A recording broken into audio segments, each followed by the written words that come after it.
जाला कितें रेजोल्यूशन जे आयला ते 20 पॉयंट प्रोग्रामांतली घरां रेग्युलरायज करची म्हणून बाब विजय सरदेसायान मागला. तो जे मागता विदेश बोरकार जी कोणी तरी एकट्यान दुसऱ्याक एकला तिसऱ्याक एकला तेजेर एक्शन घे आनी ती मोडून उडय म्हणटात. हो दुसरो विशय सांगता परत तेजो विशय थंय उरलो. तो तिसरो उठलो म्हणजे आमचो वेंदी सांगता ते सगळे साफ सफाई करुया, उदीक दी तांकां, सारकें दी, हे दी ते दी, तरी तिसरो सांगलो. आनी चवथो सांगता 20 पॉयंटान म्हणलो कोणी तरी गार्डन बांदून घेतला तेंचेर इन्क्वायरी कर म्हणून. आतां हे सगळे विशय पळयत जाल्यार ताज्या रेजोल्युशनाक धरून ह्या तिगांचो एकट्याचोय विशय त्या रेजोल्युशनाक धरून ना. पण हांव त्या रेजोल्युशनाक धरूनच उलयता. बाबुशान सांगलें की आमी already the regularisation of the unauthorised act 2016 हो ॲक्ट कायदो सरकारान प्रायवेट लँडान म्हणजे म्हजी लँड आसा कोणाची आपूण घर बांदता तितून हाडला.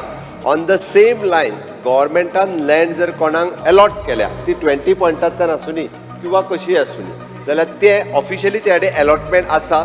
जेच्या कडेन लँड अलॉटमेंट आसा जेणी घर बांदलां ताचें घर रेग्युलरायज करपाक म्हणजे मागीर तो FAR बाकीचो विशय सगळो मागीर सेटबॅक आनी येते ह्या एक्टाच्या अनुसार घालपा खातीर आमी थोडोसो ताका टायम फ्रेम वाडोवचो पडटलो. आमकां त्या ती लिगली थोडेशें स्टडी करता आनी तेज्या प्रमाणे आमी ह्या एक्टाकूय आमकां टायम जो आहा पळय तो दिवचो पडटलो.